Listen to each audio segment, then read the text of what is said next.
Hey, yo, peace, peace. What is good, everybody? We're just going live again today because tonight we are having um, a dope discussion tonight. Come on in, everybody. Come on in. Please come in. We're going to be having a dope conversation tonight. Y'all are definitely in for a treat. We have a special guest that is going to be joining us very shortly. What's good, Waffle House King? I have brother Ilia Rashad, who will be joining us very soon. He is the author of this text right here, UFOs and the Nation of Islam. So, brother Rashad, he wrote an entire book, pretty much talking about the reality and proof of the wheels. And so he should be joining us very shortly. I encourage y'all, if y'all have any questions, please feel free to chime in and just ask your questions. I'll be looking in the chat because we want to make this as interactive as possible.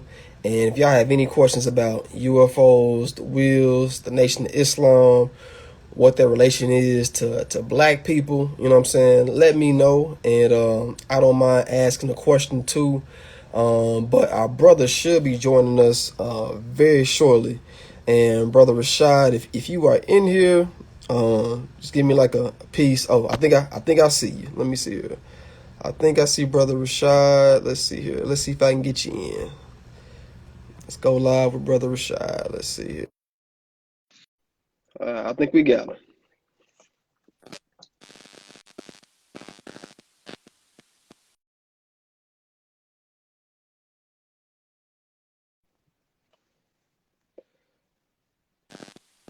Peace, brother. How you doing? How you doing? Hold on. I can't hear you. Hold on one second. Let me. Can y'all hear the brother? Can y'all hear us? Let me see. Let me take these out. I hear us. So you can hear me. I can't hear you. Huh. Let me see here. Okay, they're saying no right now. Okay. Let me try this again then. Okay. Okay. Yeah, I see, brother Rashad. I can hear you just a tad bit. I can hear you just a tad. Yes. Is that any better? Yes, that's a lot better. That's a lot better. Right. Okay. Wonderful. We can. Wonderful. Yes, sir. We can leave it like that. Thank you. Thank you. Thank you. Excellent. Excellent. First and foremost, hey, just drop a one if y'all can hear us in the group. If y'all can hear the live chat right now, just drop a one so I can make sure that y'all can hear us. I can hear them, so I think we're good now. I think we're good. All right. First and foremost, I just want to say thank you for just taking the time out of your schedule this evening to be with us on live to have this conversation. I've been looking forward to this all week, ever since we spoke, last week. And I just want to say, just thank you because I think it's going to be a very, very interesting conversation. Before we get into anything, let me just introduce our brother so y'all can be familiar with who he is. This is brother Ilia Rashad, Ilia Rashad Muhammad. He is a student minister servant on Minister Farrakhan's research team. Um, was born in Memphis, Tennessee, so he's about a couple of hours from where I am here in Arkansas. And now known as an educational revolutionary, he graduated from the University of Memphis, where he majored in English. Very important because he knows definitions, words, the meanings. Very important when we have these conversations. He later completed his master's degree in education at Union University in Jackson, Tennessee, where his capstone project unveiled racism in education. This is a family man. He's a husband, father, children out here, and his professional accomplishments. Pretty much, he's a loving husband to his wife, a caring father to his children, and him and his family they are actively involved in urban agriculture, developing over 2 combined acres of urban gardens and vineyards through the Memphis area. And as a companion to these endeavors, he is an avid beekeeper, which I didn't know that at all. So, so Sir. I see you have your hands in a lot with the holistic fruits and vegetables and everything. So, I did not know that about you at all. So, Yes, sir. Well, look, man, I'm so thankful and thank you for that wonderful introduction, brother. yes, I'm sir. so happy to be here. As you stated earlier, we have a really a heavy topic to discuss that Absolutely. clearly we don't see a lot of black people discussing it. Um, and there's a reason for that. So, brother, as I mentioned to you earlier when we spoke, Hmm. your audience, listeners, and viewers are free to ask anything they would like, and we would do our best to give worthy responses. Thank you. I appreciate you for that. So, before I get into the questions, I kind of want to let y'all know how I found out about this brother.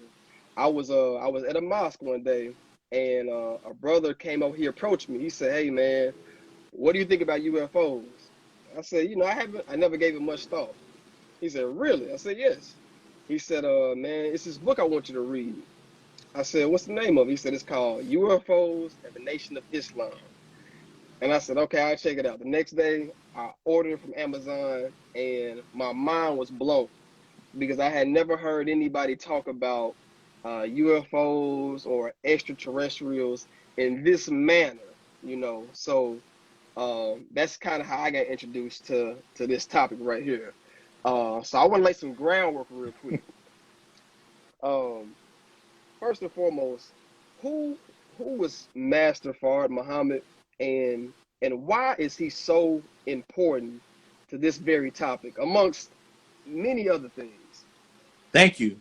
Well, excellent question, because no true researcher, whether they are researching the Nation of Islam or if they are researching what has become known as the UFO phenomena, can adequately involve this research without including the very person and being responsible for both the Nation of Islam and for what has now become known as the UFO phenomena.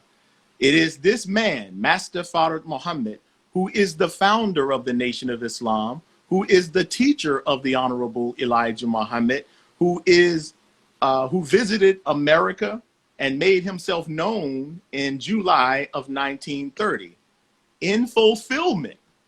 This is the big part, in fulfillment of those messianic prophecies that speak of God's appearance and his coming. In fact, faith traditions,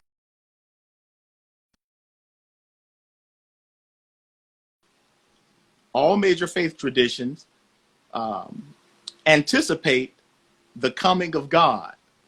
And all of these faith traditions, regardless as to the idiosyncrasies they have, are expecting the coming of God um, in human form, believe it or not, and his appearance is signaled and fulfilled by the appearance of this wheel-shaped plane uh, that serves as like the worship or office of God, if you will.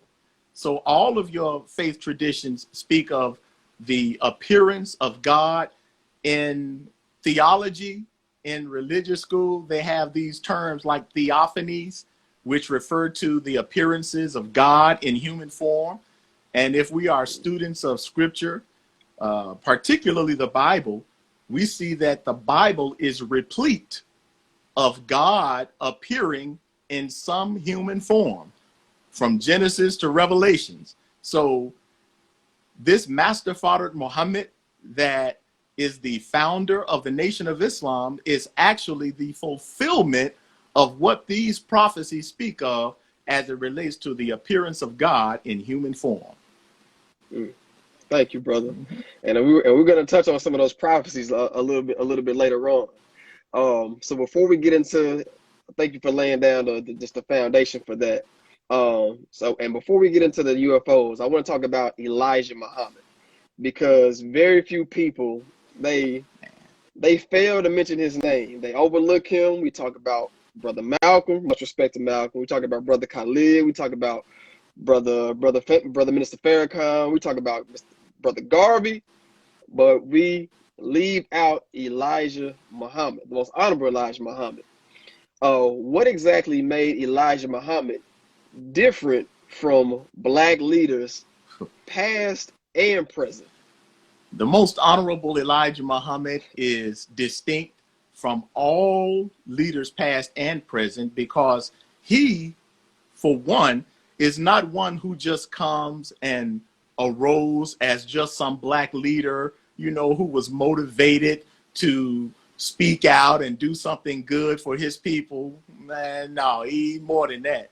This Elijah Muhammad, who claims to have met God in person and was taught by God in person, hell, that's the main distinguishing factor right there.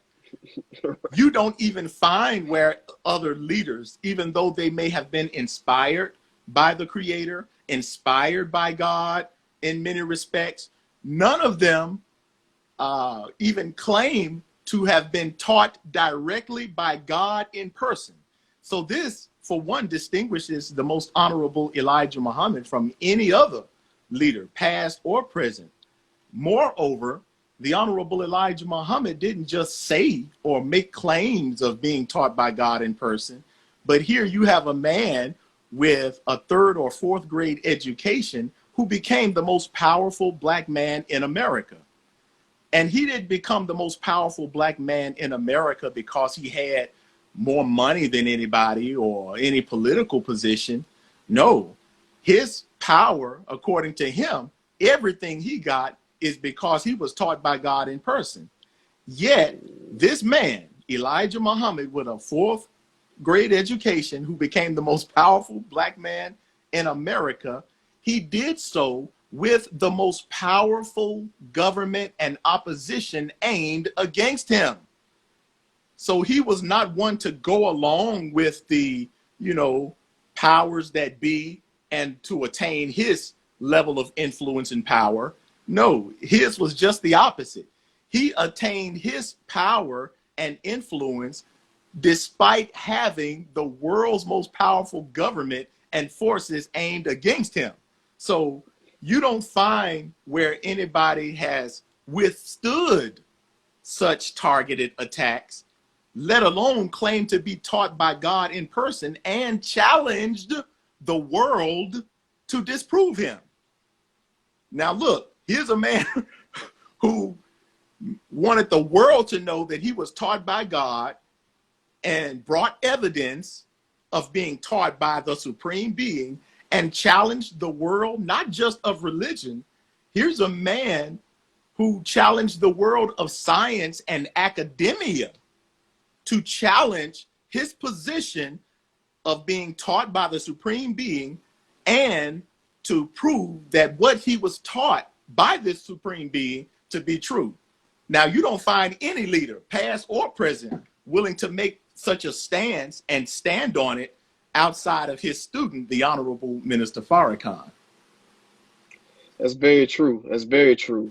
And I feel like most honorable Elijah Muhammad, he brought a certain science to this world that was far ahead of his time.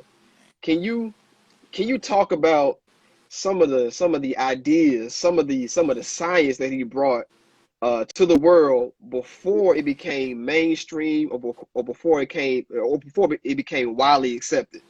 Things like the moon being a part of the earth. Can you kind of unpack some of this stuff for us? Certainly. We'll try to do it as quick as we can as well. Yes, sir. But there are scriptures in both the Holy Quran and the Bible that let us know how we can discern the true person and messenger of God.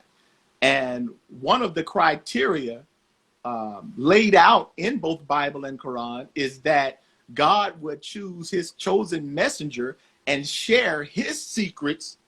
God will share his secrets with a messenger whom he chooses. Now, these secrets would not be previously known, at least not by the public anyway. But as this messenger shares these secrets with the world, it would sound heavily outlandish at first. It would sound crazy as hell, to be honest with you, at first. However, the proof is that what this messenger would teach on behalf of his God, what these secrets would show is that, oh, he must have been taught by the supreme being. Among those many secrets does involve astronomical sciences, anthropological sciences, including the origin of the moon. Whereas the Honorable Elijah Muhammad taught that several years ago, really into the trillions of years ago, there was a cataclysmic explosion that took place from this earth that resulted in the current moon forming and being placed in its current orbit as it is. The Honorable Elijah Muhammad talked about that. Now, that sounded crazy as hell in the 30s, 40s, 50s. But guess what, Brother Jay? As late as the late 70s, 1970s, now your leading astronomical astronomers all agree and believe their leading theory, including NASA, is that the moon was once a part of the earth, and due to some type of explosion, the Earth's satellite formed into what is now known as moon. They didn't say where they got that from. All we know is that since the late 70s and early 80s, that has been the leading theory of all major astronomers. But the Honorable Elijah Muhammad was taught this by his God, who came in person. He was taught the origins of humanity and how black people are the original people who have no birth record, no beginning nor ending, and how other races and ethnicities were developed, particularly the last of which was the Caucasian white man, whose advent came about through a process of grafting or a selective breeding process that took place. And now he said that took place approximately 6,000 years ago. And while geneticists and anthropologists would all agree that black people are the original people and that all races stem from us, now they have become even closer to the exactness of the Honorable Elijah Muhammad's teaching that the Caucasian people, the blue eyes, the blonde hair, and that type of pale skin has only been around approximately 6,600 years. That's according to their scientists. So these are key indicators that the Honorable Elijah Muhammad, whether you like him or not, whether you want to believe him or not, he brought too much evidence to prove that he was taught by a supreme being who had to be much smarter than anybody in this world, because he also brought the reality of the huge circular plane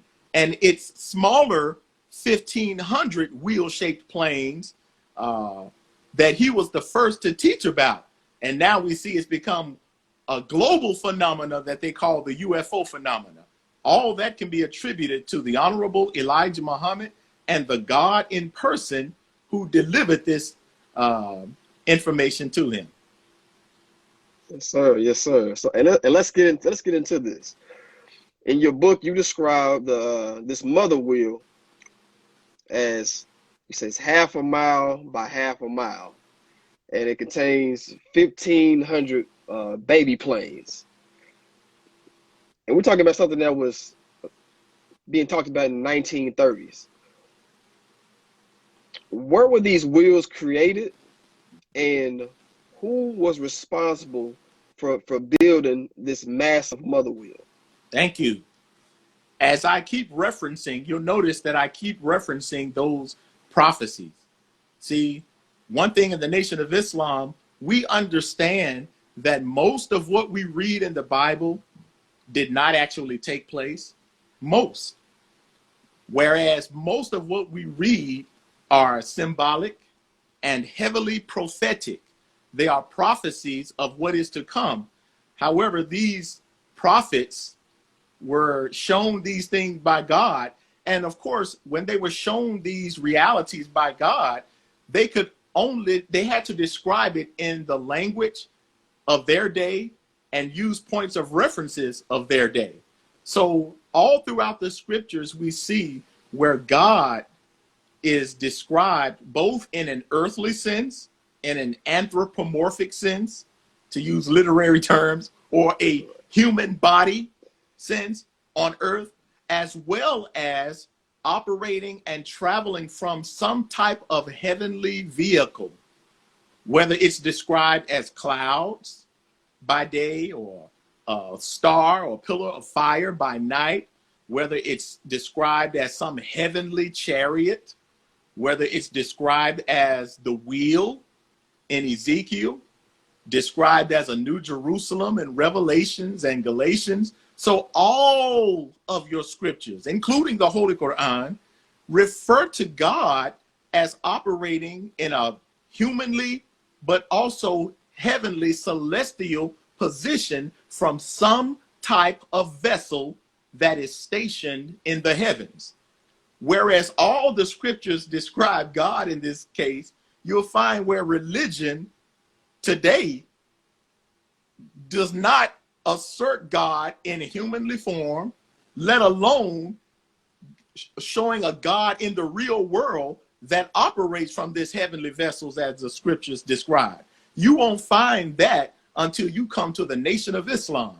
And that's where you can't ignore the science and reality of what the Honorable Elijah Muhammad brought and what the Honorable Minister Louis Farrakhan represent. Oh, I was supposed to talk about where these came from. I'm sorry. It's all right. It's all right. But, and I have to try to make it short for you, bro. But needless to say, these wheels are not from outer space. They call them flying saucers. No, not from some doggone aliens, no little green men or gray men. These wheels, this huge wheel and the smaller ones, are directly the result of Master Fard Muhammad, who had these things built in fulfillment of those divine prophecies. It was built on this earth, most of which took place in terms of its construction in one of the island of Nippon, Japan, Japan, okay. And it was made by humans. Master Fard Muhammad and his host of scientists, which are also known as angels, were the ones overseeing this construction and development. However, they did have thousands of workers to aid in this process. These workers, mind you, did not necessarily know what the end result was going to be. They just had specific tasks to do, and they did their tasks, and they were paid very well. They were paid in a certain amount of gold at the time. So there's no hocus pocus, no spookism related to what the Nation of Islam teaches, concerning the reality of God, the reality of God's presence as proven and shown in his wheels that have been seen by countless millions of people around the earth. There is no spookism, nothing absurd in believing that these crafts are built by humans on this earth who built crafts that can fly in the sky and fly throughout space. You tell me somebody who finds that outlandish, and I'll show you somebody that don't need to be a part of the conversation at all. Now, you say that they were built by humans or scientists or angels or whatnot. Now, in Hollywood, we often see these, these wheels, these UFOs, and we see these big head, big eyed, gray looking aliens who are responsible for this. But you say there is actually human beings that are responsible for this. Why is there such a difference between what Hollywood is portraying and, according to your research, what you have found to be the truth? The easy answer is this: white folks do lie. And They lie through their movies. You know, Hollywood has produced cartoons and all kind of stuff that, you know, is just that, fiction. However, in our research, we've been able to trace where a lot of Hollywood gets their imagery from, because in the late 1800s and early 1900s, the fictional writer H.G. Wells wrote a lot of fiction, and he talked about, you know, how people would be in the year 2 million, and the people on the moon. And as he described these creatures fictionally, now he described them as being, you know, having diminutive or small bodies and frames with gray skin and huge heads with huge black eyes. Well, this is where Hollywood gets their stuff from. It's fictional. You know, nobody that I know of can tell me where they've seen any of these gray aliens or green aliens standing over there outside the gas station talking about, hey man, you got 50 cents. I'm trying to get some gas so I can get back to Jupiter or something. You know, right. We don't see that. But this is Hollywood and white folks lie to divert attention away from the very entity that introduced this reality to the modern world, which is the Nation of Islam. Just as white folks have taken other contributions that black people have offered for our culture, whether it's inventions, scientific inventions, white folks have always found a way to take it, claim it, change the narrative, and commandeer the imagination of the people to believe what they want them to believe. But the Honorable Elijah Muhammad and the Nation of Islam bring actual facts that we are willing to challenge the world on. So you'll notice how none of the skeptics, none of the critics, and the Nation of Islam has severe critics, mind you. Our critics and enemies are the most powerful people, you know, in politics, in finance, in media. So we have the most powerful enemies, yet our enemies are frightened to challenge us or even bring up the Nation of Islam's and the Honorable Minister Farrakhan's direct association to these wheel-shaped planes that have captured the world as the UFO phenomena.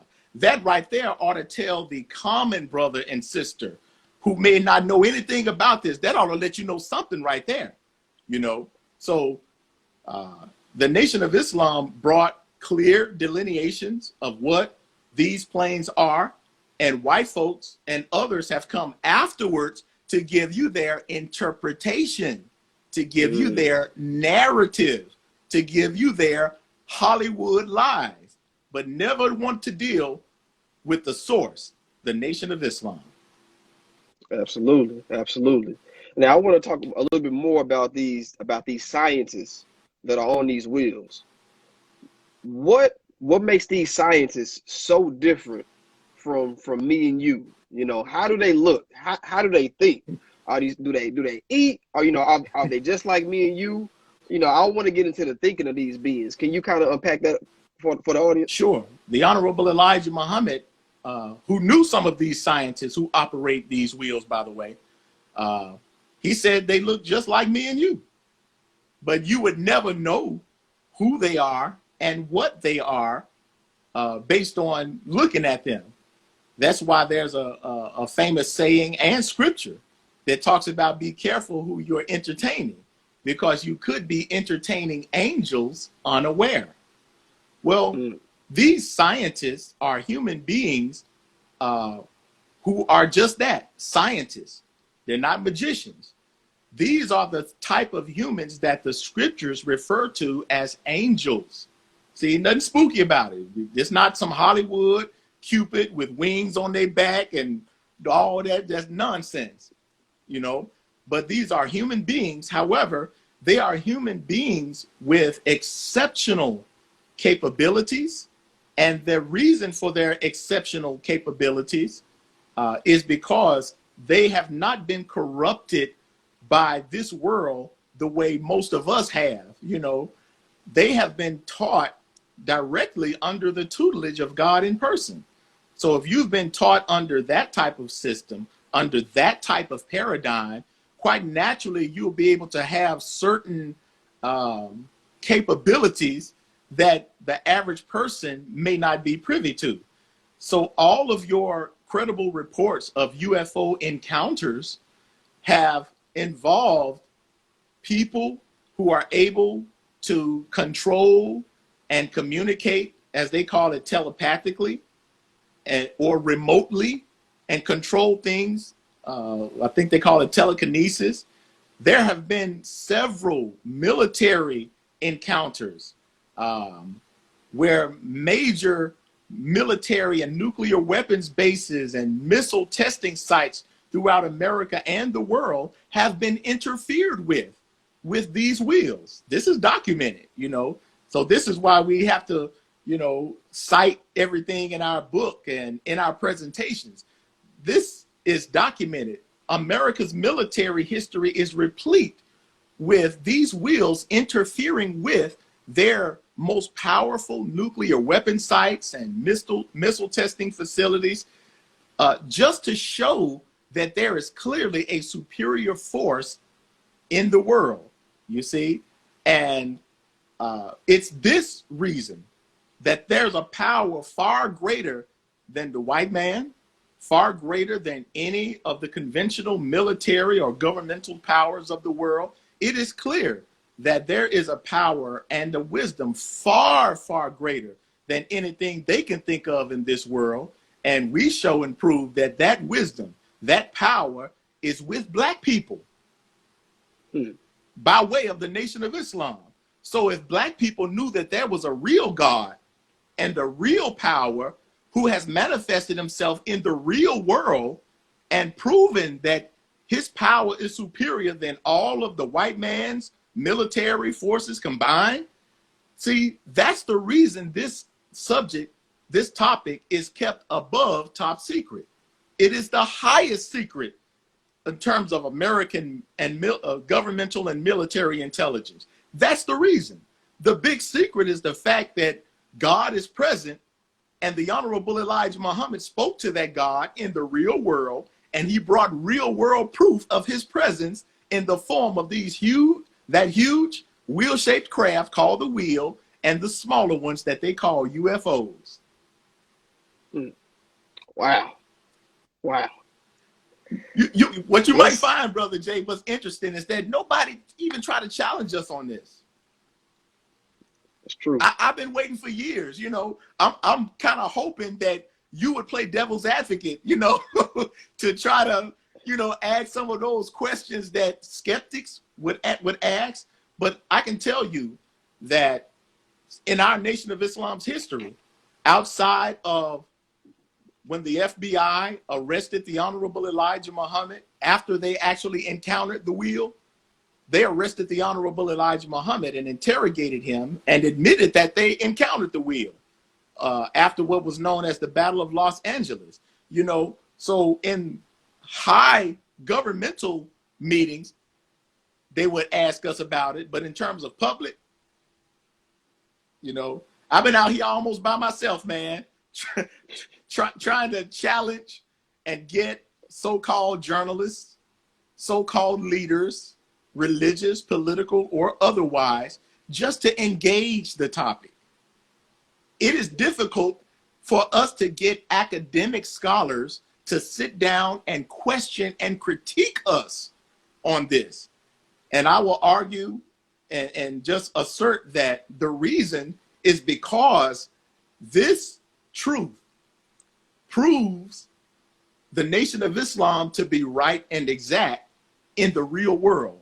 You know, whether we want to look at it from a religious, theological perspective, it's supported clearly.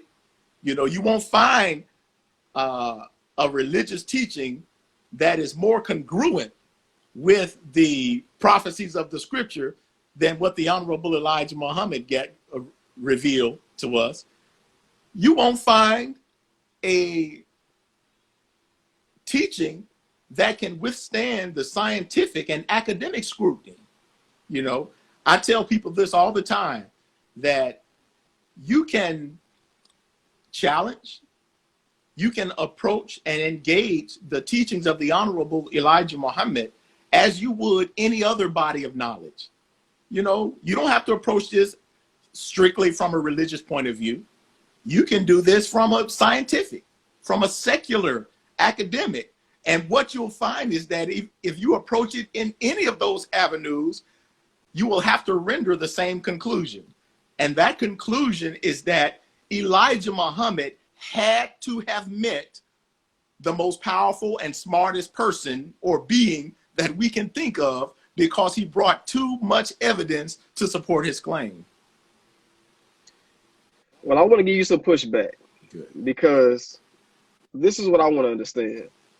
The Wright brothers, they come around in the early 1900s to give us, you know, the first powered airplane. Then you say in 1930, human beings are able to build this mother wheel that still to this day, modern man cannot replicate. How was that even possible when just, you know, years prior, you know, we were just on the beginning of air travel? You know, I feel like that's quite a leap. That's a leap. That's a huge leap, you know. How do you convince somebody that just, you know, 30 years later, 20 years later, would not humans with this knowledge surpass the Wright brothers, and they are still hundreds of thousands, maybe even millions of years ahead of us right now? Oh, brother, that's easy. The wisdom that Master Fard Muhammad brought and revealed to the Honorable Elijah Muhammad is and was not bound by the limited education and technological advances of this current world. In fact, what Master Fard Muhammad brought and gave to the Honorable Elijah Muhammad for us was scientific truths that we mentioned earlier that were not known in the 30s or prior, you know. But now these truths are generally accepted, especially within the scientific realm, whether it's the anthropological truths of human origins, whether it's the astronomical truths of the planets and some of the life thereof, and the origins of the moon. So clearly, Master Fard Muhammad and the Nation of Islam was never bound by the limited education of this world. In fact, if you'll notice, the ancient wisdom that seems to have been lost. Look at the pyramids. Hell, white folks to this day can't replicate the pyramids in Africa the way that they were built. So they are still baffled by the fact that our people, even though they try to give credit to aliens, some old racist crap, but that our people were able to build these things and they don't know how. That's something that white folks with all their intelligence really can't replicate today to that exactness, you see. So clearly there is a wisdom that has not been constrained by the limited education and technological advances of this world. And that wisdom, that supreme wisdom, was brought by Master Fard Muhammad and given to the Honorable Elijah Muhammad. And that's what Brother Farrakhan and the nation represent today. I'm glad that you mentioned that, because I also want to get into something that you wrote on page 30 of your book. And this is a part of a conversation that Elijah Muhammad is having with Minister Farrakhan. He said that you can tell that the most intelligent life is on the earth because of the degree of experimentation. And you measure experimentation by mountains. So the mountains that we brought up on the earth are experiments that prove of the high level of intelligence. Now I'm trying to wrap my mind around that. So can you help me unpack this correlation between intelligence and mountains? What is this about? Well, that intelligence is brought about through experimentation, as the Honorable Elijah Muhammad said. You see, if you'll notice, the Holy Quran talks about how God throughout the years raise mountains, and the mountains are there for a reason. You know, believe it or not, and scientists are just now finding this out not too long ago. But the Earth sits in a certain orbit. You know, it rotates in its certain orbit. After the deportation of the moon that we talked about earlier, well, Earth was kind of messed up, you know, at that time. So as a way of balance, it's almost like how we balance tires. We put weights on certain parts of the tires to keep that wobble from going a certain way. You know, it's scientific, you know, and even that tire balancing came about through experimentation. Well, the Earth is no different. While we believe that there is life on most of, if not all, of the other planets in this solar system, we have to acknowledge, from what we know anyway, that Earth has to have the most intelligent life.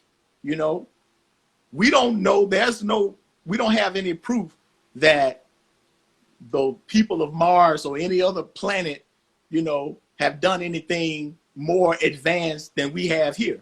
You know, even through NASA and these major telescopes and the astronomers who study other planets, they look at Venus and things like that, and they are wondering if life even exists on these planets, let alone civilization. So mountains, which came about through explosions, by the way, most mountains, you know, came about through some type of explosion from the Earth, almost like when we were younger, when we would play with firecrackers. I remember putting firecrackers in the dirt, in the ground, and lighting it and running away, of course. And after that firecracker would explode, it would leave a little hill, you know, along with craters and things like that. Well, these are on a small microscopic level, similar to how mountains are formed and why they are there. And furthermore, the fact that we have civilizations on this Earth that can clearly be observed is indicative of the high level of intelligence on Earth that's not seen on the other planets. Got you. Now, explain to me this. We have this mother wheel. It's been in space since 1930. Well, it actually lifted in 1929. 29. Yes, but the Honorable Elijah Muhammad, Master Father Muhammad, showed it to the Honorable Elijah Muhammad in as early as 31 or 32 after they met. Mm-hmm. What is it doing up there? Are the masses ever gonna encounter these beings? Are we gonna be able to communicate with these people? What purpose do they serve? I'll answer the last part, the other part first. Are we going to communicate with them? Yes. Those wheels and the powers of that wheel actually have representatives on this Earth. The representative of that power is named the Honorable Minister Louis Farrakhan. Ain't nothing spooky about this. He is the representative of that power that governs those wheels. The Nation of Islam showed that we introduced this to the world, you know, through the Honorable Elijah Muhammad. And Minister Farrakhan is the Honorable Elijah Muhammad's designated representative. And so he is the representative of that wheel. So there is clear communication, you know, and the reason many people overlook that is because we've been so spooked out. We're expecting for the wheels to come directly to our door, somebody to hop out, maybe an alien, and be like, look, here I am. This is what I want. No, this is real. We're dealing with a real God with real crafts in the real world that have a real representative. But the other part of that are the purposes. What's the purpose of this wheel? Well, as I stated earlier, it is the fulfillment. It has two main purposes. Okay. Those two main purposes: one, it has a destructive nature. It is a warship. It's literally a warship. In fact, in the scriptural prophecies, that's what it's described as. That's one of the things it's described as. That's why he's called in several cases the Lord of hosts, coming from a Semitic term, Yahuwah Saba, something like that, which means the Lord of hosts, which means the Lord of armies. So this is a God who has armies. Why would God need an army? Well, obviously he's going to execute something, his judgment. So part of this purpose of this plane serves as a warship, the likes of which has never been seen in the likes of human history, you know, because it is designed to destroy this wicked world. By this wicked world, it refers to its systems, its paradigms, and all of that. But the other part of this nature and purpose of the wheel is referred to in the scriptures as a New Jerusalem. It is the seminal essence of what will become the kingdom of God on earth. There is new life, new intelligence.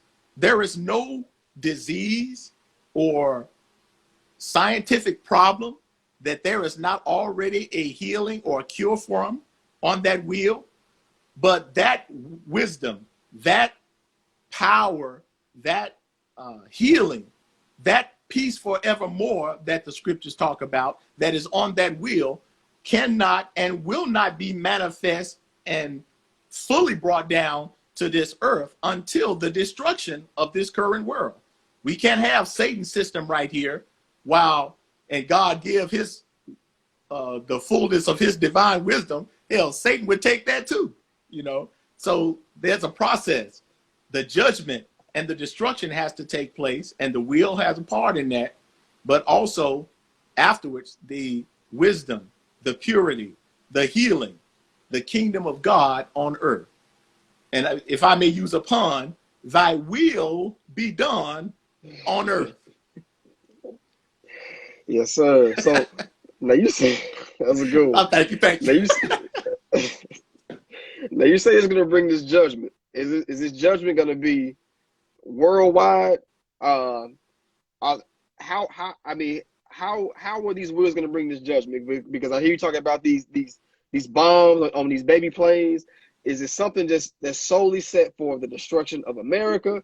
Is the European civilization going to be hit? I mean, where exactly do we expect this destruction to take place, and can we escape it? The judgment is already taking place. You know, again, we don't look at this thing from a Hollywood perspective, like just one particular day. It's a doomsday, and no, right. Judgment represents a period of time, and that period of time of judgment is described in the scriptures as a period of several calamities, pestilence, just as it was in the case of Moses and Pharaoh. That was a judgment.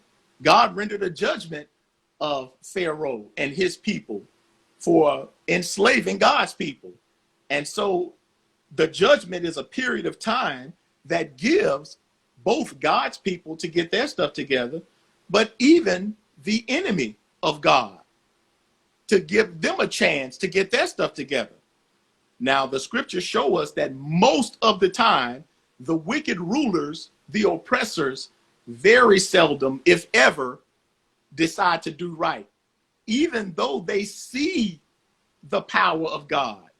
But that time of judgment is characterized by pestilence, by diseases, by wars, by calamities, by earthquakes, and by the presence of a designated warner to warn the government and the peoples of the world.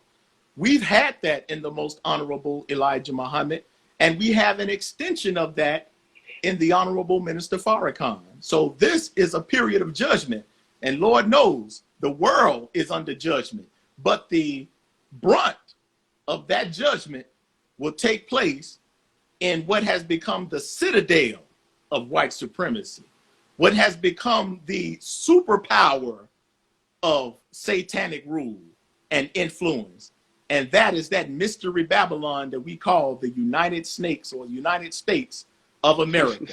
So this is the seat of God's judgment. Other countries going to get it too now, you know, and are getting it. But I don't think it's a coincidence that America has become the epicenter of this coronavirus pestilence that the Honorable Minister Farrakhan described through the scriptures as actually being a causation from the God above, from heaven. He is ultimately behind it. Yeah, something may have happened in Wuhan or in a laboratory here and there, but ultimately the God of justice is behind it, and he's using it for his purpose. So all of this is a part of the judgment. So right now, you and I are sitting right up in this period of judgment. And we don't have a whole lot of time, but we need to get our stuff together. Sir, yes, sir. And for everybody that's tuning in right now, I probably should have done this a long time ago. The book that we're discussing right now is UFOs and the Nation of Islam, the source, proof, and reality of the wheels right here. You can purchase this on Amazon. Is that the only place that you're selling this book right now, or can you buy other places as well? Right now, you can go to our website, which is nationbrothers.com. But even when you click on the website, it will lead you to do the transaction via Amazon. So it'll ultimately go through Amazon. Okay. All right. I want to get into some scripture because on page 94, you quoted a brother by the name of Jeffrey J. Harrison, and it was an interesting passage in the book. He said, according to the rabbis, there is one chapter in the Bible that is so dangerous, it is forbidden to be taught to groups of disciples. It could be taught to no more than one student, and if he is a mature student, this chapter can be taught. It is forbidden to be read in the regular synagogue service. And he said it actually led some of Israel's most famous rabbis to engage in strange mystical practices that killed one of them, made another one crazy, and led another one to heresy. For hundreds of years, even the name of this chapter caused knowledgeable Jews to shudder. What chapter is this? They call it the Merkabah, or as we would call it, Ezekiel, chapter 1. Why is there so much confusion? Why is this chapter so dangerous? What is it about Ezekiel that a lot of our religious leaders, the rabbis, the Jews, they are afraid to discuss that chapter? Why is that? Man, brother, first of all, thank you for bringing and lifting that page and that reference, that citation from the book, because that you just read speaks to how important the reality of this mother wheel is to people who actually know and study the prophecies. Now, he was talking about it from a Jewish perspective. For centuries, the Jewish rabbis, the learned Jewish rabbis who study the prophecies, who study the Hebrew prophecies for centuries, they clearly anticipate the coming of God in human form, and the clear indicator of this messianic age, as they call it. There are certain indicators that give definitive proof of these prophecies being fulfilled in terms of the coming of God. One, it is signaled by the presence of this figure known as Elijah. Now be mindful, Jews await this figure known as Elijah during their Passover Seder tradition. Every year they have a meal and a glass on the table and leave the door ajar because they anticipate the presence and coming of this figure known as Elijah, who is directly associated with God's heavenly chariot. You see, who was associated with being taken away and traveling on God's whirlwind, fiery chariot. So the presence of this Elijah is what Jews have anticipated for centuries. But this presence is also marked definitively by what they call Merkabah. That term Merkabah is not in the scriptures per se, but it is what the rabbis use to call or refer to Ezekiel's wheel. And when you look at that term Merkabah, it is from a Semitic root, rakab, which means a wheel. That's what you get the term chariot from in Hebrew, which refers to a wheel. But Merkabah is also a feminine type of wheel with that suffix at the end. You know, it denotes femininity, as in a mother. So at the root of this Merkabah mysticism is the expectation of God's appearance through a feminine mother wheel, which is accompanied by a figure known as Elijah. So the learned rabbis have long anticipated these prophecies, and it is so exclusive and dangerous that all rabbis are not even allowed to study it. This is something that is super exclusive and has been held in such an exclusive circle among learned Jewish rabbis because they've always anticipated the coming of God and his worship called Merkabah with the presence of a figure known as Elijah. The reason why white Jews are so antithetical to the Nation of Islam is not because they are ignorant. It is because they know that what Elijah Muhammad, what Louis Farrakhan represent is the clear, definitive fulfillment of what their rabbis have been studying and anticipating for centuries. And for that reason, it is a study that is highly exclusive and considered dangerous among Jewish scholars. Wow. Wow. Okay, thank you. Thank you for breaking that Heavy down. stuff, man. It's heavy stuff. That is. So the Jews, they know, but like I say, this is knowledge that's kept away from many of the students that actually study this. That's right. And you know what? The Holy Quran talks about that. The Holy Quran speaks of a certain segment of Jews who have been given the prophecies. It says that they have been given the book, and because they have been given the book or the prophecies, they would recognize this messenger Messiah just as they recognize their own sons. They would, because they are so keen on the messianic descriptors that they are so familiar with them that when that one arises, they would be among the first to pinpoint who he is. However, the Holy Quran also lets us know that those segment of Jews, even though they would clearly recognize this messenger Messiah, they would still disbelieve. They would still oppose him. So when you read about Jesus in the Bible and in the Holy Quran and his controversy with a certain segment of Jewish leaders, it is because they know this figure represents the end of their world of white supremacy.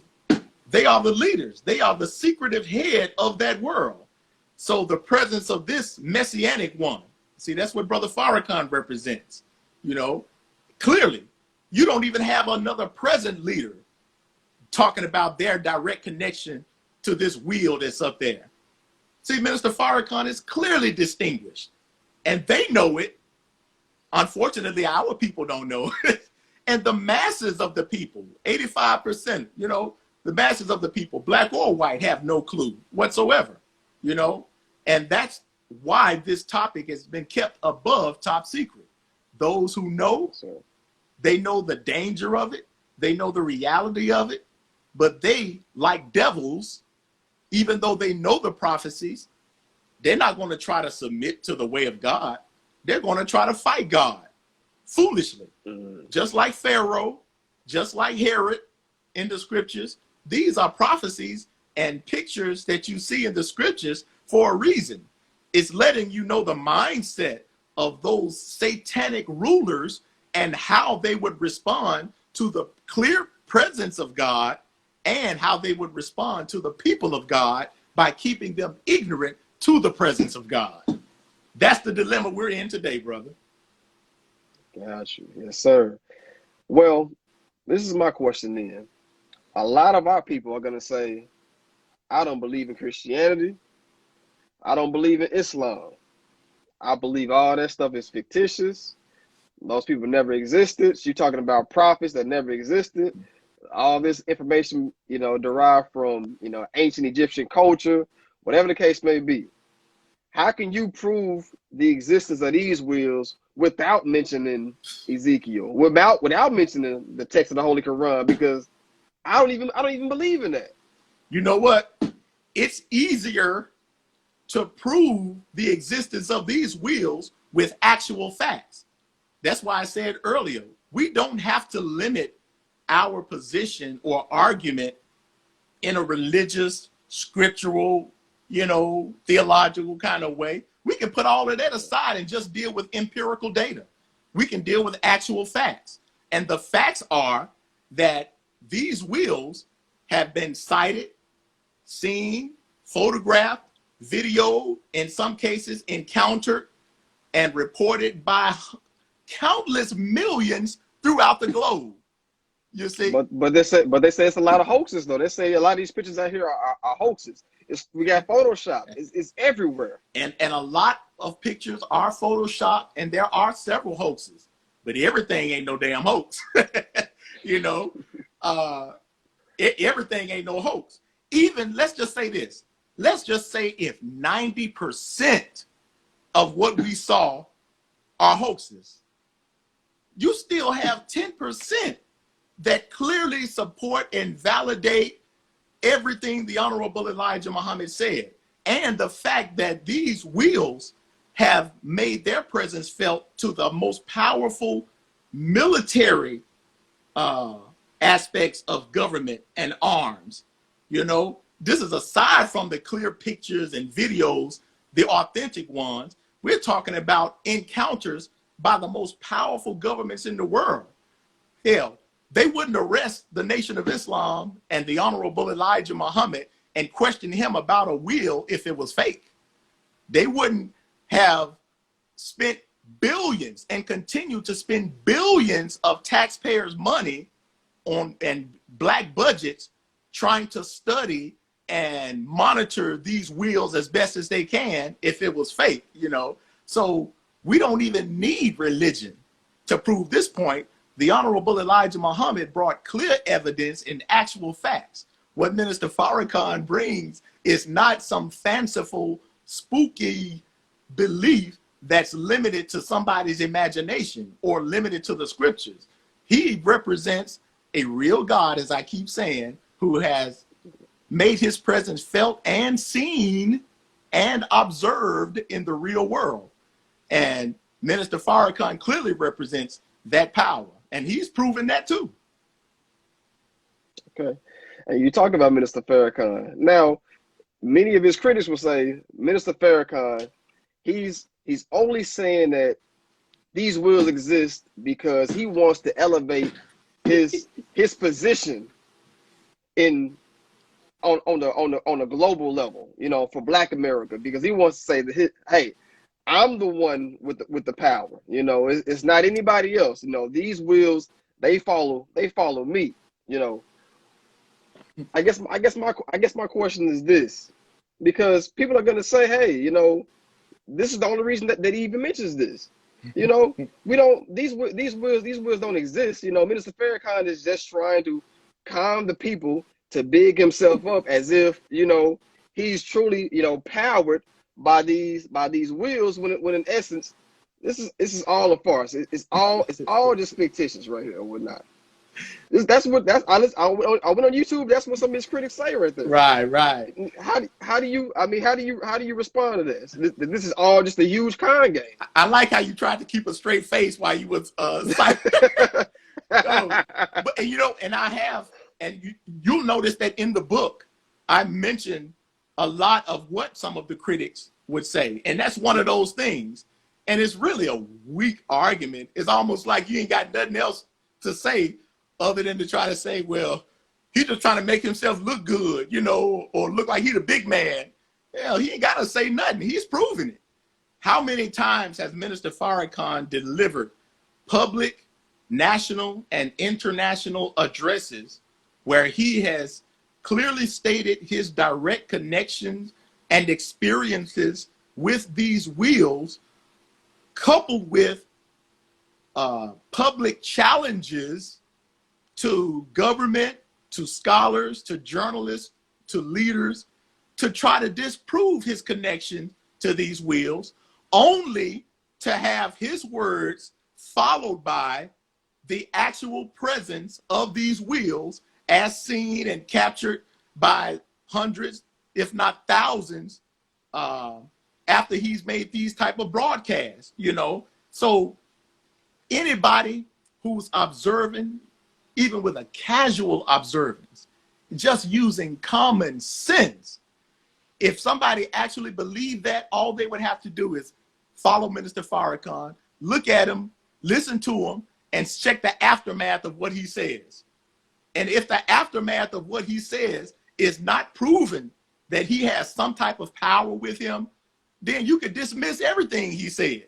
But for the fact that this man for decades been telling you the same thing and with the same results, but nobody want to talk about it, man, please, you know. But not only that, here's a man who is clearly distinct in that no other leader, black or white, is as scrutinized, is as surveilled and targeted as he is. Remember that his enemies, the powerful members of the Jewish community, have labeled him the most dangerous anti-Semite. You know, you have the government has been spying on and monitoring and targeting this man for decades, but yet he has withstood all of that. Ain't no preacher under that type of scrutiny, certainly not for this long. Ain't no preacher facing these type of attacks. No, not even a political leader, you know. So how is it that this man who has more enemies and more guns, if you will, aimed at him can say and do things and be unfettered? What power backs Minister Farrakhan? See, this is a logical question that we would have to ask, whether you like him or not. You know, you would have to ask, what power, you know, what wisdom is he guided by? I heard some academic talk about Minister Farrakhan, and in his mind, he was trying to give what he felt was the best, I guess, excuse he could come up with. His thing was Minister Farrakhan is just extremely smart. So maybe he just getting over on y'all because he's just too damn smart. You know what I mean? Hell, you can't be too smart, that smart, and withstand all of this the way he has. There has to be a power that backs him. And he clearly tells you and points us to the power that backs him, but nobody wants to deal with what he says is the root of his success and his power. They come up with all type of analysis, all type of narratives, but nobody wants to deal with the very root of what the Nation of Islam says, which is Elijah Muhammad met God in person. And that's who is responsible for everything the Nation of Islam is and has become and has brought us through this far. Why don't nobody want to deal with that? That's like me telling you, look, my name is Ilia Rashad Muhammad. I was raised by my mother and father, James Cross and Mary Cross, with my 4 brothers and 1 sister. But then somebody else come and said, no, that's not your name. Your name is Tony Robbins and your parents' name is Sally and Jack. I mean, damn, I'm showing you. I can give you proof, of who I am, my parents, my family, my upbringing. But you want to deny all of that so you can hold on to the narrative that you create. This is the story of the Nation of Islam.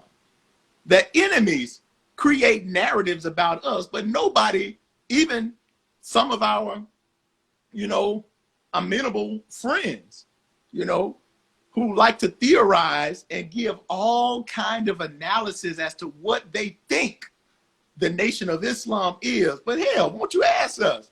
Won't you get to the source of the power and the wisdom that backs the Nation of Islam? We tell the world that Elijah Muhammad met the supreme being, God in person. We bring evidence. Bring your evidence of your God. Even if you don't believe in God, we can prove that the power that represents and backs the Nation of Islam is more powerful than whatever power you got backing you. See, that's real world observation. They don't want to deal with us on that level. So they stick to their narratives. Well, he's an anti-Semite. We say Master Father Muhammad was some Wallace Ford. He was a con artist. No con artist can't put no damn wheel like that in the sky and shut down your military installations. That's true.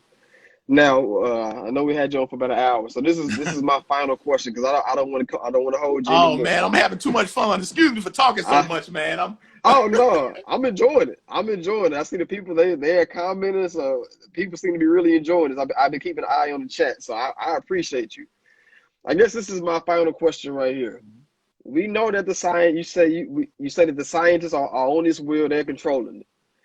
And this is one key question that I have to ask you. We have not seen the most honorable Elijah Muhammad since 1975. We have not seen Master Fard Muhammad since the early 1930s. Are these two brothers, are they on this wheel, still alive, physically alive or whatnot, and will people see these two gentlemen again someday? Because that's a yes, and yes. You say, well, brother, what? How could you say that? Because the world believes that the Honorable Elijah Muhammad died February 25th, 1975. The whole world believes that. It was in the papers. There's actually a death certificate. But if you know if you study, and it's in my book too, the Honorable Elijah Muhammad talked explicitly about what would happen when he leaves. Not when he died, but when he leaves. That he would go up to be with God, and what would happen when he left. He gave specific and a lot of explicit details as to how he would leave. By way of a dark cloud, under crazy circumstances. And furthermore, this man fulfilled the prophecies about him. And if anybody knows these prophecies about him, and he admitted, he said, I am the Elijah of your Bible. I am that lamb that you read about in Revelations. He even said that I am that Christ of your Bible. All of these figures that he did the work of in the real world, all of these prophetic figures, interestingly, escaped death. The Christ figure escapes death by way of going up on some kind of cloud. The Elijah figure escapes death by being taken up on a chariot. The Lamb in the book of Revelation is a figure who appeared to have been slain from the foundation of the earth. Seemed like he was supposed to be dead, but somehow he made his way up into this exalted assembly. In the Holy Quran, this Messiah figure, it clearly and explicitly states that he would be made to appear dead, coming from the Arabic phrase shubiha, which means that there would be some type of resemblance or imitation of him being dead. But he is not dead, even though everybody would think that. Look at how unpopular that is for Minister Farrakhan to be the only one bold enough to come to the realization that his teacher, that the world believes is dead, is alive. For him to even say that, knowing the level of scrutiny and hatred that would be aimed at him, shows that he knows something that the rest of the people must not know. He has been willing to put his life on the line, and he has publicly published that if you want him to stop teaching, you can dig up Elijah Muhammad's grave, check the dental records from whatever is in the grave, and if it matches Elijah Muhammad, he said to the world he will stop teaching. He even said that he would pay for the exhumation of the body. This is published. He published that in the Final Call newspaper, along with saying it publicly. So clearly he knows something that the people don't know, as unpopular as it is. Look, don't you know it would be much easier for him if he wanted followers, if he wanted people to like him and believe him? It would be much easier to say, you know, Elijah Muhammad died, but he lives through us, or he lives through our work. You know, that would be easy and much more believable. That's not the case, because he knows something, because he's had experiences on that wheel where he's actually heard directly from Elijah Muhammad, and what Elijah Muhammad told him and instructed him to do took place exactly as Elijah Muhammad stated. Oh, it's too much evidence. There's much more evidence that Elijah Muhammad is alive than there is to suggest that he's dead. The fact that he represented a power that is clearly superior than any technological or military power that this world has ever known, and he is the representative of that. You can't tell me that that power, that wisdom can't make a man appear dead when it was already foretold that's exactly what it would do. So we are clearly convinced with evidence that the Honorable Elijah Muhammad was made to appear dead. But in fact, he is with his teacher, Master Fard Muhammad, on that wheel. That is their office place. That is the warship. And that is the reality that's actually in the world. Well, thank you, brother. Oh, man. Thank you so much for sharing this. I enjoyed every single second of this conversation. Man, enjoyed you. And I thank you for the work that you put out for anybody who is interested in this topic, because there's so much in this book that he uncovered in UFOs and the Nation of Islam. He talks about some of the other leading experts in this book who deal with this topic. He talks about the Rockefellers who fund, research dealing with UFOs. It's so much that we just couldn't uncover in an hour and some change or whatnot. But it's a lot of information that you can get in this book right here. Yeah. 200 endnotes of information. Take it what take whatever you can away from this. Hopefully it may have, expanded or gave you a different perspective on this topic right here.